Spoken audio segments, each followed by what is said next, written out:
This is Barbara with Fatly Don 63, and I'm down here at J.C. Nichols Plaza to interview Rodger Lake. He was the organizer for the Kansas City chapter for the March Against Monsanto. That's correct. Okay, so anyway, he's going to tell us a little bit about the march and everything, and the band's kind of drowning us out a little bit. Like, we got together at the end of March. I got contacted by Marianne and Harvey. They first spotted it on Facebook, the big march, and they contacted me about helping organize the march. And I've been an activist and organized things like this, so I took it on to organize and coordinate. So we've been at this since, like I said, the end of March, and it's grown. I think last time I checked, we had over 2,000 people that have come. Oh, wow. And everything you see here is strictly grassroots. I asked people to bring water coolers, tables, chairs. I asked for medical nurses. You can see down there, we got informational tents, we got a medical tent, we've got voter registration. I had one of my friends set up voter registration down there. We had 2 bands volunteer to come out. This one started at 10. At noon, we'll have speakers. Are they going to be up here by the video? Yeah, the speakers. We might have the speakers up here on the hill, depending on where they are. And then we're going to march at 1 o'clock. Come back and listen to another band until 3 o'clock. Wow, so it's going to be an all-afternoon thing. Wow. And we've contacted the Kansas City Police Department. We're working with them. We're also working with the Plaza Security. And like I said, it's all grassroots. Wow, and you it's just really people. got everybody. Well, that's what organizing's about. Is bringing everybody together and listening to opinions and And this one, it really a good group of people got together on this event. Why don't you explain to everybody a little difference what GMO is? Okay, GMOs is a genetically modified organism, basically. Because what they do is they've taken seeds, for example, like the cotton seed. We tried to do t-shirts here, and being a purist about t-shirts, I use cotton. Right. They inject, Monsanto and other companies inject like a Roundup insecticide into the seeds. They're doing that to the cotton, corn, all kinds of seeds. And then when the plant starts growing and the bugs eat on that root of that plant, it goes into their digestive system and it kills them. Well, that is being passed on to us in the food chain. Right. Into the plant source that. Not only to us, but to our animals. And that's the thing that I've done some research on, because we raise cattle and I got horses. There's a lot of people that have dogs, cats, horses, any kind of pets are affected because of all the corn and other byproducts that are going into the feed. It's affecting our animals just like it is us human beings. And there's been a greater... If you noticed in the last 10, 20, 30 years, more people getting allergies and stuff like that. A lot of that's contributed to the GMOs. And in my research, veterinarians are noticing the same thing in animals. Now, when did they start doing stuff like that? Monsanto's been around a long time. I mean, they're the ones that came up with Agent Orange during the Vietnam War. Okay. So, and Roundup, 50s, post-World War II. Okay. So this stuff's been around a long time, you know. And that's going back to like the cotton seed, you know, and then having that cotton seed that does not have a fingerprint of Monsanto on it. It's almost impossible these days. Okay? Because and they just passed a court. The Supreme Court just passed it. Monsanto has patent rights on seeds. So if a farmer uses the seed, then they're guaranteed a kickback on that. Okay, so they're monopolizing our food industry. Okay, it's not, and they're getting rid of our natural farmers and gardeners for years used to save their seeds and replant them. Yeah. Well, they're developing seeds that won't regerminate. Also, you have to go back to buy it from them. Well, if they don't regerminate, then how would they get their seed? Because then the consumer has to go to them to buy seed.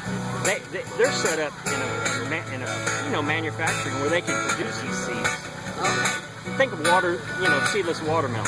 That's how long those been around. You asked how long those been around a long time. Somebody come up with seedless watermelon. So if you grow a if you like a hybrid or something. it's kind of like a hybrid. But just think about it. If you grow a seedless watermelon, you don't have no seeds to grow new watermelon. You can't save mold. And a lot of your seeds, like with tomatoes and all, you may get these nice big leafy tomatoes, but those seeds may or may not reproduce, or if they reproduce, they go back to like a little bitty cherry tomato. And I've done that. You try that sometime. Yeah. Really? Save your tomato seeds.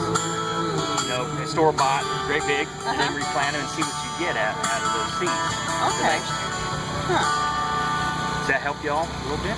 Kind of help. I mean, I covered a lot right there. Yeah.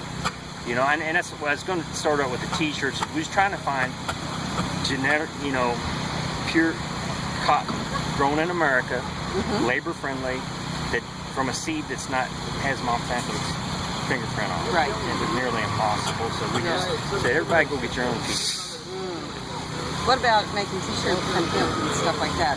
Well, I'm kind of supportive of that. I've been researching that, and I think Missouri used to be one of the top hemp growers back in the 1800s, and I think that'd be a great cause. It brings back the commercial and industrial uses of hemp.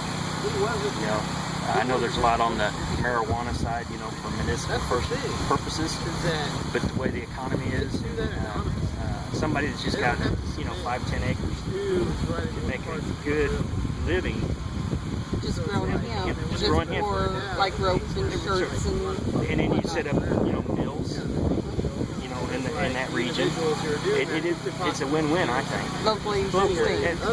Yeah, locally sustained. So yeah, if you don't know much about hemp, look it up. Because an acre of statistics, I can't throw off the statistics, but an acre of hemp will save thousands of trees, and it reproduces. Yeah, you don't have to and there's medicines and oils and all kinds of stuff. Well, there's different kinds of hemp, right? There's different kinds of hemp, yeah. So it's not just the cannabis where... No, I mean, you go along the Missouri bottoms here, and you'll see what they call ditchweed. Yeah, yeah. And that's left over from, you know, Civil War days. You know, the Battle of Lexington was the Battle of the Hemp Belts. If you know a little bit about the history, you know. So, yeah. Okay. That's another, we may have another event for hemp one day. Okay. So, on this, what is some of the goals that you're... The goals of today is basically education. Okay. And basically that we're asking that the FDA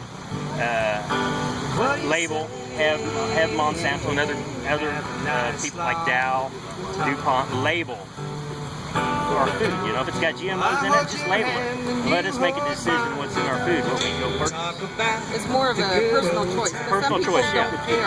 Some people GMO or not. And a lot of it is subsidized through government programs where it's going into our public schools, you know, for our kids to eat. Okay, you know, that's up to those local school boards to decide. You know, do we want this product? You know, Walmart is one of the biggest buyers of GMO food. Okay, you know, a lot of the GMO started with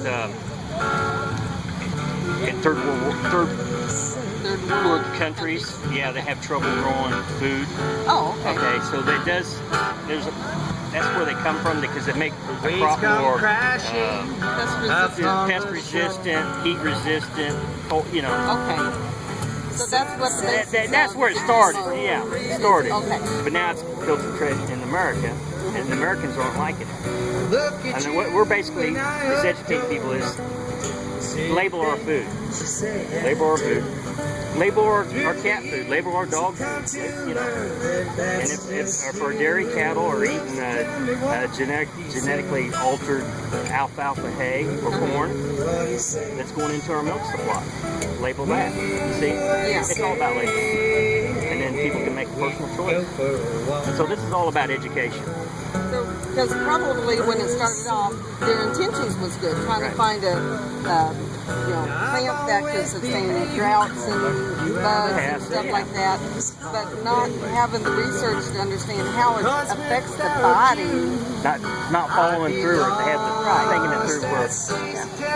And that's the part that they should do is do the effects before they go putting it out, because we don't know what it does to the human organism and stuff like that. And that's the big thing right there. If you want to control the people, control the food.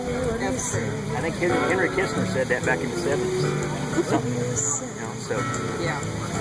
Okay. I hope that I gave you a good interview. That sounds good. Thank you very much for doing this. Do you do editing and all that? I don't know how to do any of that stuff, so it's just going to throw it as is. Well, look me up on Facebook, Rodger Lake.